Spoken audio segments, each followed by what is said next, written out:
The rain hammered against the mansion windows as I stood in the marble foyer, surrounded by relatives who looked at me like I was dirt on their designer shoes. My father's funeral had ended an hour ago, but the real nightmare was just beginning. The lawyer cleared his throat, adjusting his glasses as he prepared to read the will. My Uncle Charles leaned back in his leather chair, a smirk playing at his lips. My cousins whispered behind manicured hands, their laughter barely concealed. I felt small in my thrift store dress, clutching the only photo I had of my father and me. The lawyer's voice droned on, listing properties and accounts, millions of dollars flowing to Charles and his children. Then he paused. Emma Collins has been removed from the will entirely.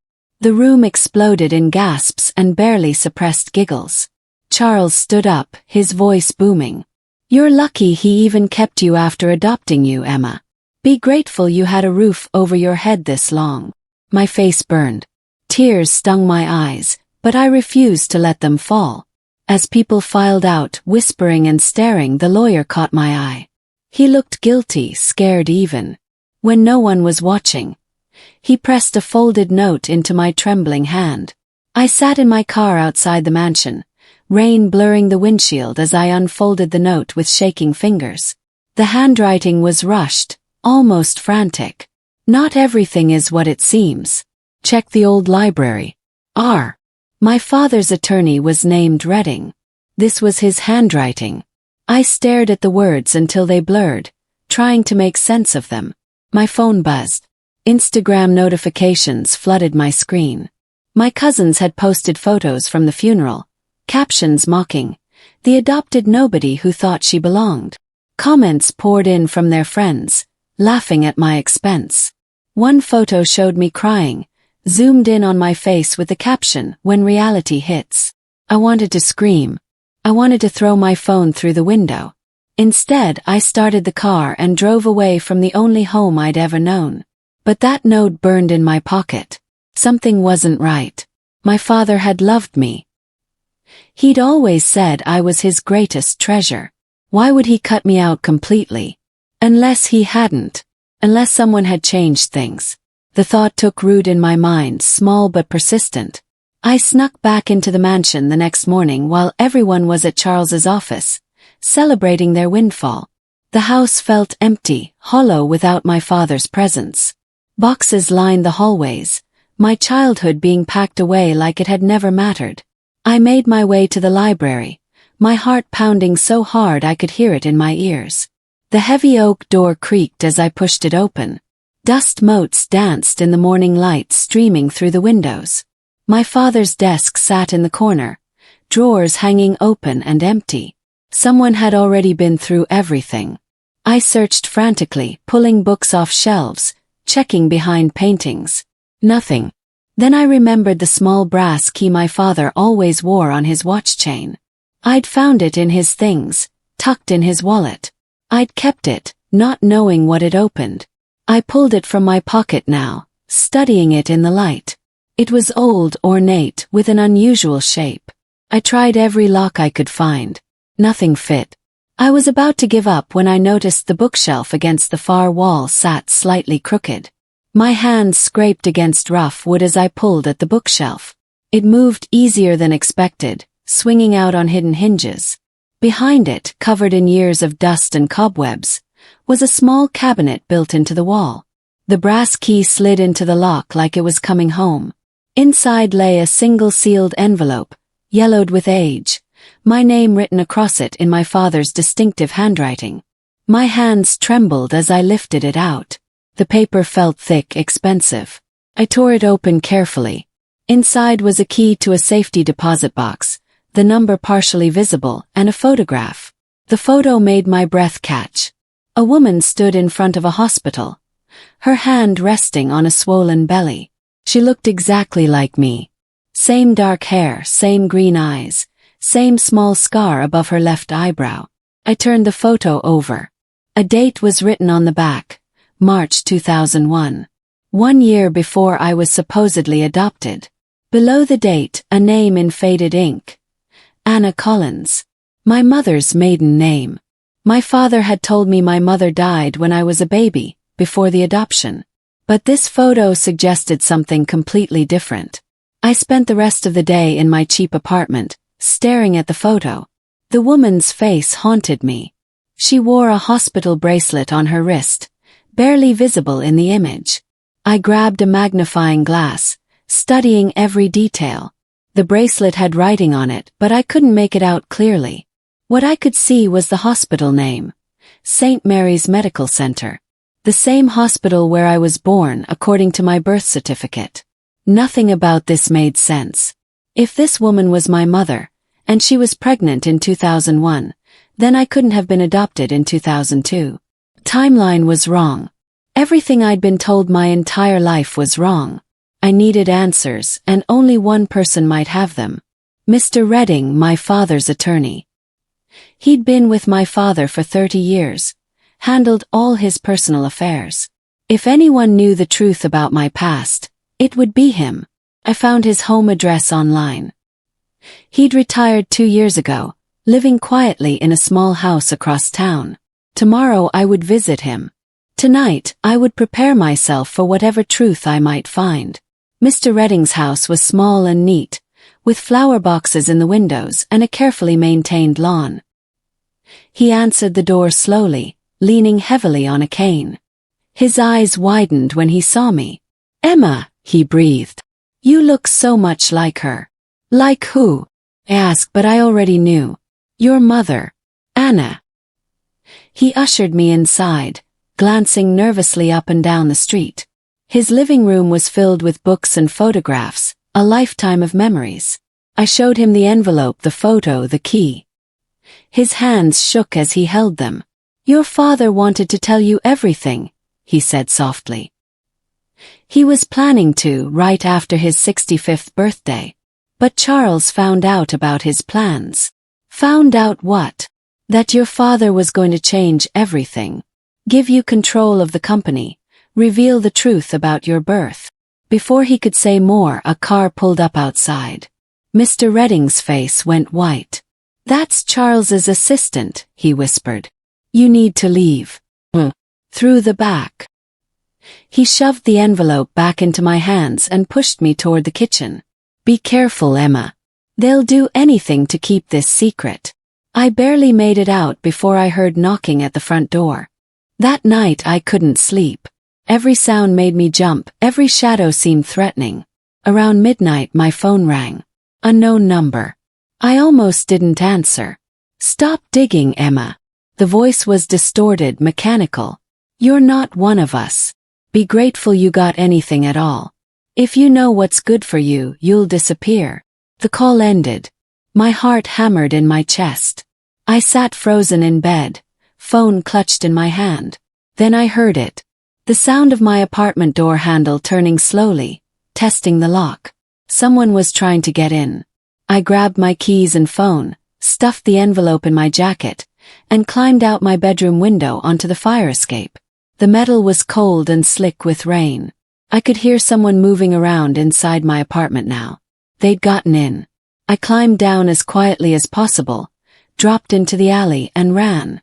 I didn't stop running until I reached the industrial district on the edge of town. There was only one person I could trust now. My old college friend, Ethan Park, ran a small tech workshop here. I pounded on his door until he answered, bleary-eyed and confused. "Emma, what's wrong?" "Everything," I gasped. "I need your help." Ethan's workshop was cluttered with computers, circuit boards, and half-finished projects. He made coffee while I explained everything. The funeral, the will, the note, the photo, the threats. He listened without interrupting, his expression growing more serious with each detail. "Let me see that key," he said finally. I handed it over. He examined it under a bright light, turning it over carefully. "This is a safety deposit box key, definitely. But look here." He pointed to the number stamped on the side. Someone tried to scratch it off. "There are chemical traces here too, like they used something to erase it. Can you recover the number?" "Maybe. I have some equipment that might work." "But Emma, if what you're saying is true, if Charles really did forge documents and steal your inheritance, This is bigger than just finding a box. This is fraud, possibly murder. The word hung in the air between us. You think Charles killed my father? I think we need to find out what's in that safety deposit box. He spent the next 3 hours working on the key, using various chemicals and lights. Finally, just before dawn, he smiled. Got it. The number is 4721. Now we just need to figure out which bank. Ethan worked his magic on the computer, pulling up old banking records that should have been private. I didn't ask how he got access. Some things were better left unknown. Here, he said, pointing at the screen. Collins Trust Bank, Albany branch. The box was opened by your father on August 15th. 2 weeks before he died. My stomach twisted. 2 weeks before his heart attack. Is there more? Yeah, and you're not going to like it. He pulled up another screen. The box was accessed again on September 3rd. 5 days after your father's funeral. Who accessed it? According to the log, it was Charles Collins. He used executor authority papers. Can he do that? Only if the box was listed in the estate inventory. Was it? I shook my head. The lawyer never mentioned it. Then he accessed it illegally. The question is, what did he take? We drove to Albany that afternoon. The bank was an old building, marble columns and brass fixtures, the kind of place that dealt with old money. The manager was reluctant to talk to us until I showed him my ID and explained the situation. His expression changed. I remember that day, he said slowly. Charles Collins's assistant came with papers. Everything looked legitimate, but something felt off. The bank manager led us to a small office in the back. I probably shouldn't tell you this, he said, closing the door. But that assistant, she made me uncomfortable. She was very insistent, very aggressive. She took a sealed folder from the box and left quickly. Do you remember what the folder looked like? Large, manila, very old. It had a label on it, but I didn't read it carefully. Wait here. He disappeared for a few minutes and returned with a photocopy. I made this before she left. Call it a hunch. I'm glad I did now. The paper showed a document labeled, Collins Inheritance Adjustment. Confidential. Below that were signatures, dates, and legal stamps. My hand shook as I held it. Can I keep this? Your family. It's technically yours anyway. Ethan scanned the document with his phone as we walked back to the car. In the parking lot, he pulled up the image and zoomed in. Emma, look at the signatures. I looked. My father's signature was there, dated 3 months before his death. But something looked wrong. The ink was slightly different colors. The pressure of the pen varied strangely. This is forged, Ethan said quietly. Someone copied your father's signature onto this document after he died. We spread the documents across Ethan's desk, studying every detail. The adoption certificate I'd been given years ago sat next to the photocopied inheritance adjustment. Ethan pulled up a magnifying program on his computer, scanning both documents at high resolution. Look at the fonts, he said, pointing at the screen. The adoption certificate uses 3 different typefaces. That's impossible if it was created in 2002 on the same system. He switched to another view. And this signature here, supposedly from Judge Patterson? He died in 1998. 4 years before you were allegedly adopted. The room spun. My entire life, my entire identity had been built on lies. Check this, Ethan continued, pulling up another screen. I hacked into the state records database. Don't look at me like that, we need answers. Your birth certificate is missing from the digital system. There's a record that one existed, but the file itself is gone. Deleted 2 years ago. Right after my father started getting sick, I whispered. Someone's been covering their tracks. I thought about the photo of the pregnant woman. About Mr. Redding's reaction when he saw me. About Charles's smug smile at the funeral. We need more proof, I said. We need someone who was there, who knows what really happened. Mrs. Gray lived in a retirement community on the outskirts of the city. She'd been my father's personal secretary for 25 years before retiring 5 years ago. I'd always liked her. She'd been kind to me, had always treated me like I mattered. She opened her apartment door, and her eyes filled with tears. "Emma," she breathed. "Oh, my dear girl. You look just like your mother." She pulled me inside, her hands trembling. Ethan waited in the car, giving us privacy. "You knew her?" "Yes. I worked for your father when she was pregnant with you. Anna was beautiful, intelligent, full of life. She loved your father so much." Mrs. Gray sat down heavily, her face pale. "Charles made me destroy the files. He said it was to protect the family reputation, that the scandal would ruin the company. I was young, scared of losing my job. I did what he asked." "What scandal?" "Your mother was engaged to someone else when she fell in love with your father. A business rival's son. When she got pregnant and broke off the engagement, there were threats. Corporate espionage accusations. Your father sent her away to protect her, to protect you. But something went wrong." "She died," I said. "Yes, in childbirth. Or so I was told." Mrs. Gray's voice dropped to a whisper. "But I kept copies, hidden in my personal safety vault. I couldn't destroy everything. It felt wrong." Mrs. Gray's safety vault was at a storage facility downtown. The room was small, lined with filing cabinets and boxes of memories. She pulled out a folder labeled Project H in faded marker. "H for Heir," she explained. "Your father's code name for the documents about you." Inside were papers I'd never seen.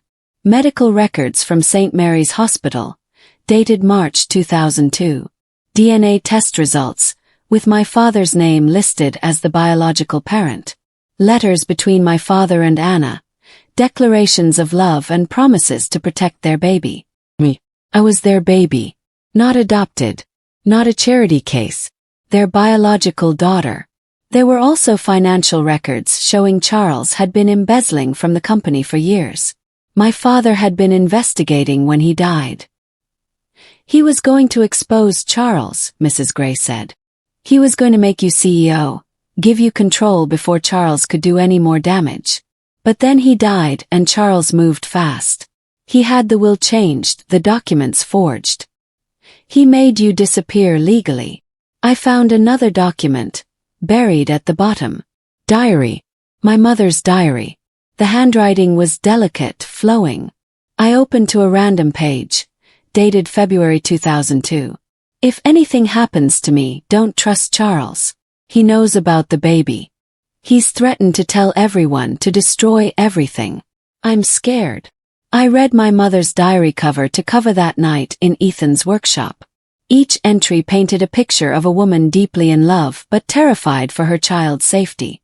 She wrote about Charles's threats, about his growing desperation as my father's investigation into the embezzlement got closer to exposing him.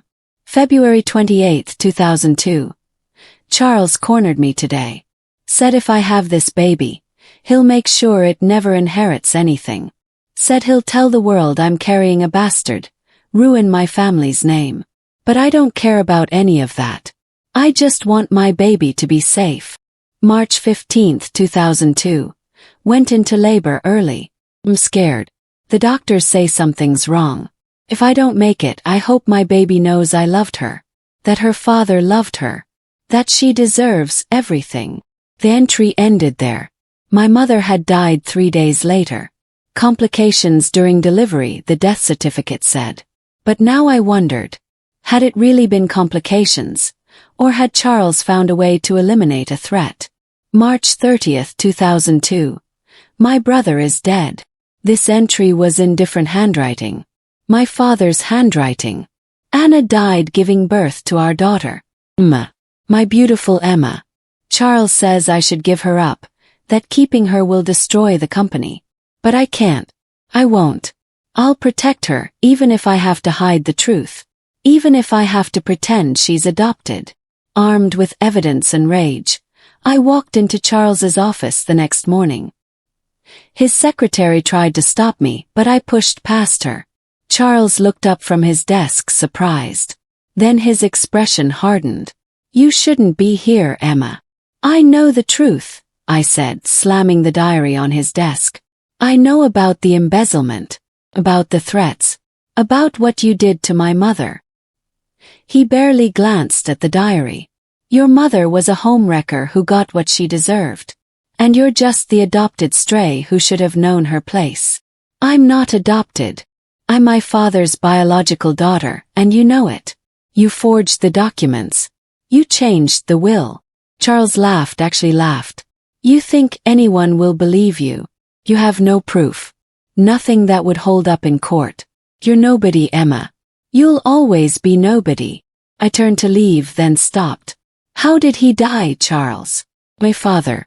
How did he really die? Something flickered in his eyes. Fear, maybe. Or guilt. Heart attack. You were there. You're lying. Prove it. His voice was cold. Your father didn't die of natural causes, Emma. He was weak. He let sentiment cloud his judgment. He was going to throw away everything I'd built for this company just to give it to you. The words hung in the air. An admission, but not quite enough. Not yet. You just admitted it, I said quietly. Admitted what? That your father made poor decisions. That's not a crime. But Ethan had heard enough. From his position outside Charles's office, he'd recorded the entire conversation through the window using a directional microphone. We left the building and drove straight to his workshop. We need more, he said, already typing frantically. A partial admission isn't enough. We need hard evidence that he tampered with the will, forged the documents, something concrete. He pulled up a file on his computer. Your father had a smart home system, remember? Everything was recorded. Audio, video, the works. It was all stored on a cloud server. Charles would have deleted it. Maybe. But I've been poking around their security for the past few days. There are backup files, hidden partitions. If we can find the right date. He worked for hours, lines of code streaming across multiple screens. I dozed on his couch, exhausted. I woke to him shaking my shoulder. You need to hear this. The audio file was dated August 30th, 2 days before my father died. 2 voices arguing, distorted slightly by distance but clearly recognizable.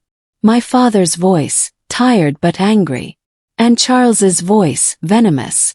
You can't do this, Charles said. I've given my life to this company. You've stolen from this company, my father replied. You've embezzled millions. I have proof. If you expose me, I'll destroy everything. I'll tell everyone about Anna, about the bastard. Emma is my daughter. My legitimate daughter. Prove it. I will. I'm changing my will tomorrow. Emma gets everything. You'll never take this company from her. The recording continued. I heard sounds of a struggle, glass breaking. My father's voice strained. What are you doing? Charles, stop. Then silence. The file ended abruptly. I stared at the computer screen, horror washing over me.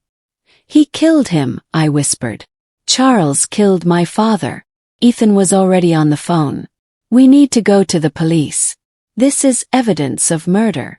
But before we could move, my phone rang. Mr. Redding's number. I answered with shaking hands. Emma, I'm ready to testify, he said, his voice urgent. I have documents, evidence. Charles bribed the coroner to list your father's death as natural causes. I was scared before, but I can't live with this anymore. Meet me tomorrow at the courthouse. I'll tell them everything. Relief flooded through me. Thank you, Mr. Redding. Thank you so much. Your father was a good man. He deserves justice. You deserve justice. We arranged to meet at 9 in the morning. I hung up feeling like finally we were getting somewhere. The next morning, I woke to my phone buzzing with news alerts. My hands went numb as I read the headline. Retired attorney dies in car explosion. Mr. Redding's car had exploded in his driveway at 7 that morning. Police were calling it a gas leak. But I knew better. Charles had killed again. I sat in Ethan's workshop, staring at nothing. Mr. Redding was dead. My father was dead. My mother was dead. Everyone who tried to help me ended up hurt or killed. Maybe I should just walk away, disappear, let Charles win. No, Ethan said firmly. That's what he wants. He wants you scared and defeated. But we have evidence now. We have the recording, the diary, the forged documents. We have enough to destroy him. He was right. Grief was a luxury I couldn't afford. Not yet. First came justice. What do? We go public, Ethan said. We bypass the legal system that Charles has clearly corrupted. We take this to the media, to the shareholders. We expose everything at once, so fast and so completely that he can't cover it up. Over the next 3 days we built a digital dossier. Every piece of evidence, carefully organized and cross-referenced. The forged adoption certificate, the DNA test, my mother's diary, the financial records showing embezzlement, the audio recording of my father's last night. All of it. Then Ethan sent an encrypted file to 3 people. A financial journalist known for exposing corporate fraud, a documentary filmmaker, and a cybersecurity expert with a popular whistleblower platform. Within hours my phone started ringing. The journalist was first. Is this real? She asked. All of it. Every word. Every document. I'll need to verify sources, but if this checks out, this is explosive. Collins Enterprises is a billion-dollar company. This will destroy them. The story broke on a Tuesday morning. The journalist published a detailed investigation online, complete with scanned documents and audio clips. By noon it had been shared 10,000 times. By evening it was on national news. Billion-dollar heir revealed. Collins family scandal exposed. The stock price for Collins Enterprises plummeted. Shareholders demanded answers. The board called an emergency meeting. My phone wouldn't stop ringing. Reporters, lawyers, people claiming to be family, people offering help or threats. I turned it off. Charles called from 17 different numbers. I didn't answer. On Wednesday, the documentary filmmaker released a short film summarizing the evidence. It went viral immediately. People were outraged. Social media exploded with hashtags like Justice for Emma and Collins corruption.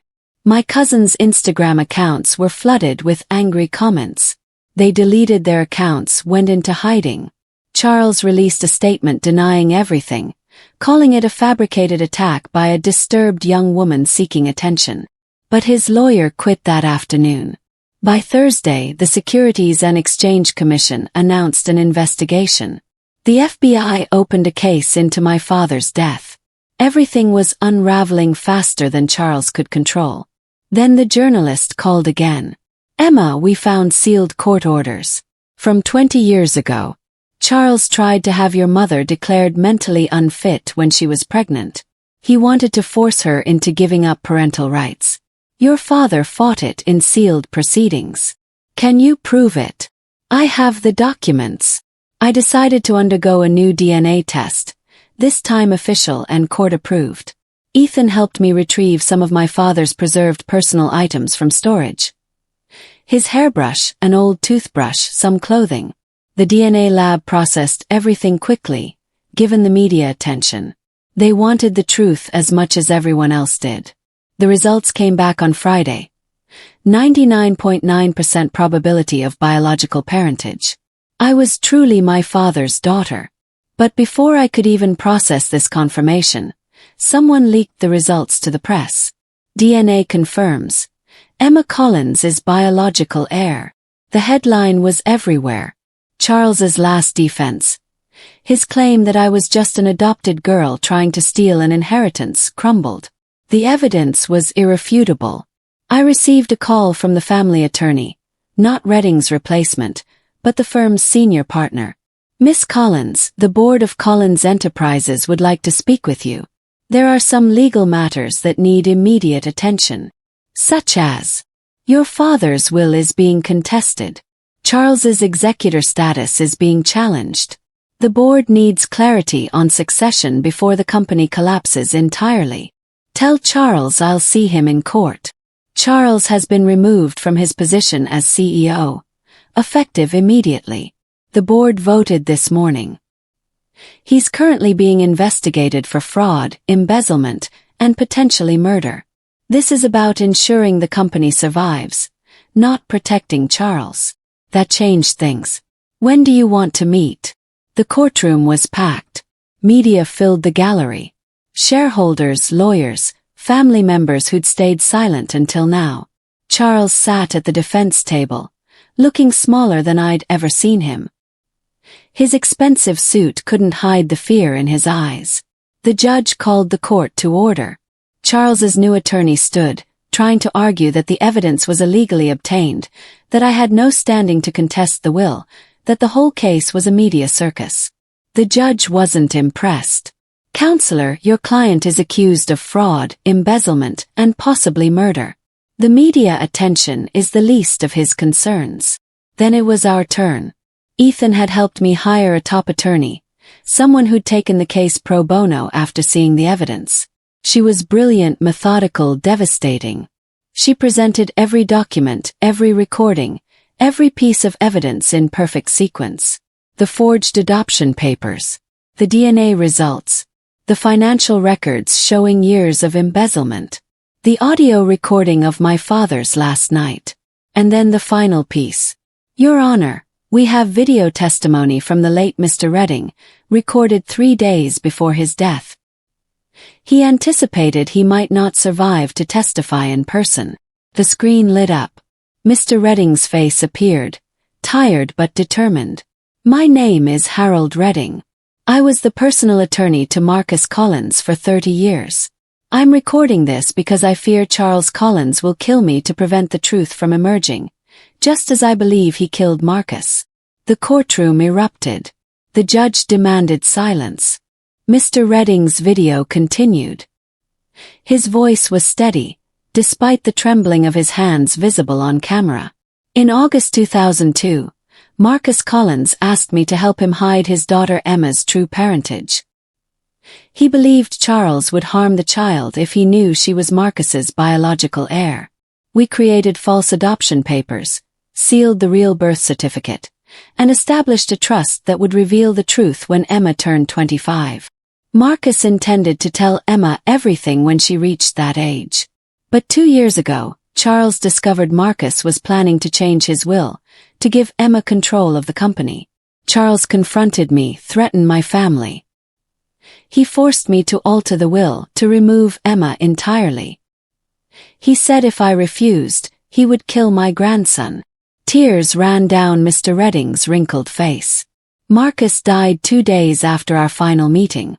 The coroner who examined him, Dr. Vincent Hayes, was paid $50,000 by Charles to list the cause of death as natural. I have bank records proving the payment. Marcus was injected with a substance that induced heart failure. Charles was there that night. I believe he murdered his own brother. I'm recording this because I'm going to testify. I'm going to tell the truth, no matter what happens to me. Emma deserves justice. Marcus deserves justice. I'm sorry I waited so long. I'm sorry I was a coward." The video ended. The courtroom sat in stunned silence. Then chaos. Reporters shouted questions. Charles's face had gone gray. His attorney was frantically whispering to him. The judge banged her gavel. "Order." Charles Collins collapsed at the defense table. Paramedics rushed in. Charles was loaded onto a stretcher, clutching his chest. "Heart attack," someone said. Or panic attack. Maybe just the weight of his guilt finally crushing him. I watched them wheel him out, feeling nothing. No satisfaction, no pity. Just emptiness. The trial continued without him. Dr. Hayes, the coroner, was arrested that afternoon. He confessed within hours, showing investigators the injection site on my father's body that he'd deliberately overlooked. Charles had used a drug that mimicked heart attack symptoms, nearly impossible to detect without specific testing. Over the next week, more evidence emerged. Financial records showing Charles had embezzled over $40 million across 10 years. Threats he'd made to other employees. 3 other suspicious deaths connected to the company, though only my father's could be definitively proven as murder. The will was officially invalidated. My father's true will, the one drafted before Charles's interference, was found in a safety deposit box at a different bank. Mr. Redding had kept a copy, hidden and protected. In it, my father left me everything. The company, the estate, his personal fortune. But more importantly, he left me a letter sealed and notarized. The court allowed me to read it privately before the final hearing. I sat in a small room, hands shaking as I opened the envelope. My dearest Emma, if you're reading this, I'm gone and you've discovered the truth. I'm sorry for the lies. I'm sorry I didn't have the courage to tell you while I was alive. But know this, you were never adopted. You were always mine, always wanted, always loved. Your mother died bringing you into this world, but she died happy, knowing you would be protected. I've watched you grow into an intelligent, compassionate, strong woman. You're the best thing I ever created, the only thing I'm truly proud of. The letter continued, my father's handwriting blurring through my tears. Charles will try to destroy you. He's done terrible things to protect his position. But you're stronger than he is. You're stronger than all of them. You have your mother's heart and my mind. Use them. Build something better than what I'm leaving behind. Collins Enterprises needs someone with integrity, someone who actually cares about more than money. That's you, Emma. It's always been you. I hid the truth to protect you, but I always believed you'd find your way back. I'm sorry I won't be there to see it. But I'll be watching, sweetheart. I'll be proud. You're my greatest legacy. Not the money, not the company. Remember that. Blood tells the truth, but love tells a deeper truth. You were always my daughter in every way that matters. Make them remember the Collins name for the right reasons. I love you, Emma. Forever. Dad. I sat there for a long time, holding the letter. Outside the small room, the wheels of justice turned. The board of Collins Enterprises voted unanimously to reinstate me as the rightful heir and majority shareholder. Charles was officially removed from all positions. Criminal charges were filed. Fraud, embezzlement, murder, conspiracy. He would spend the rest of his life in prison if he survived his heart attack. The judge called me into the courtroom for the final ruling. Every seat was filled. Cameras lined the back wall. The world was watching. I stood before the judge, the letter still clutched in my hand. She smiled at me, a rare show of emotion. Miss Collins, this court finds that you are indeed the biological daughter of Marcus Collins and Anna Hayes. All documents suggesting otherwise were fraudulent. Your father's true will is hereby recognized as valid. You are the rightful heir to the Collins estate and the majority shareholder of Collins Enterprises. Pause. It's not often that justice prevails so completely. Your father would be proud. The courtroom erupted in applause. Reporters rushed forward. My cousins sat in the back, faces pale, realizing they'd lost everything. They'd mocked me, called me a nobody, treated me like garbage.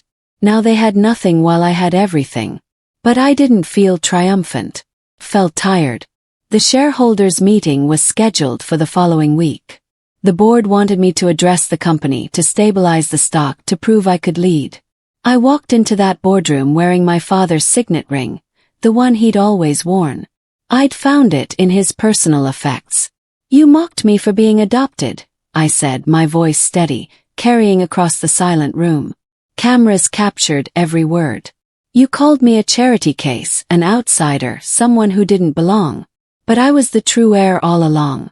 The only difference is, you knew it and I didn't.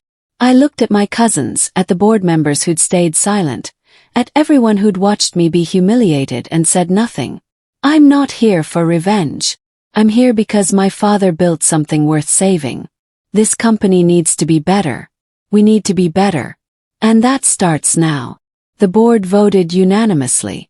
I became CEO of Collins Enterprises that afternoon. Later I drove to the cemetery alone. My father's grave sat under an oak tree, the marble headstone simple and elegant. I placed his signet ring on top of it, a temporary offering. You were right, Dad, I whispered. Blood tells the truth. I found my way back. The sun was setting, painting the sky in shades of gold and purple. I stood there until the stars came out, feeling something I hadn't felt in months. My father had hidden the truth to protect me. My mother had died to give me life. Charles had tried to erase me, but he'd failed. I was Emma Collins, daughter, heir, survivor. I was exactly where I was supposed to be. I picked up the ring, sliding it onto my finger. Tomorrow I would start rebuilding. Tonight I would remember. And I would keep remembering every day. That family isn't just about blood. It's about love, sacrifice, and the courage to fight for truth. They'd called me an outsider. But I'd found my way home. If you love this story, please subscribe to this channel and also like and share as I bring more interesting stories to you.